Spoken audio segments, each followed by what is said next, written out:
गुरुदेव, कृपा कर मुझे आत्मा और जीवात्मा के अंतर को समझाइए। तुम्हारा यह प्रश्न आध्यात्मिक जगत का बहुत ही गूढ़ प्रश्न है। इसे समाहित चित होकर सुनो। ममैवांशो जीवलोके जीवभूतः सनातना। गीता 15:7। आत्मा परमात्मा का अंश है। इसका आशय ये नहीं कि आत्मा कोई एक टुकड़ा है। भगवान की एक शक्ति है जिसे जीव शक्ति या जीव कहते हैं। यह नित्य है। यही जीव दो स्थितियों में होता है।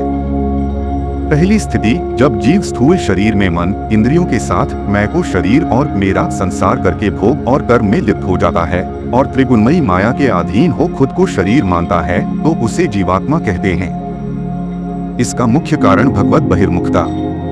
वह अपने मूल स्वरूप को भूलकर इच्छाओं और सुख दुख में फंस जाता है और 84 लाख के चक्कर में पड़ा रहता है। अब सुनो दूसरी स्थिति, यदा आत्मान केवलं ज्ञात्वा तिष्ठति न पुनर्जन्म लभते। श्वेताश्वतरोपनिषद 1:8।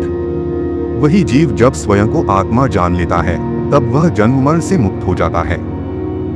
जब जीव इंद्रियों के विषयों के आकर्षण से मुक्त होकर त्रिगुणों और द्वंद्व से परे अपने शुद्ध स्वरूप में स्थित हो जाता है तब वह आत्मा कहलाता है। जीव जब भगवत सन्मुख हो जाता है तब वह आत्मा की स्थिति में स्वाभाविक रूप से आ जाता है, अर्थात मैं भगवान का और मेरा भगवान को मानता है। और जिसकी शक्ति से आत्मा अपने शुद्ध स्वरूप में स्थित होती है वह परमात्मा है। वह सर्वज्ञ, सर्वत्र और सर्व नियंत्रण करता है। एको देवः सर्वभूतेषु गूढ़ः सर्वव्यापी सर्वभूतांतरात्मा। श्वेताश्वतरोपनिषद 6:11। जिस प्रकार जल की 3 स्थितियों जल, वाष्प और बर्फ, तीनों में मूल तत्व जल ही होता है, उसी प्रकार एक ही परमात्मा सब प्राणियों में छिपा हुआ है। वही सबका अंतःस्थित आत्मा है।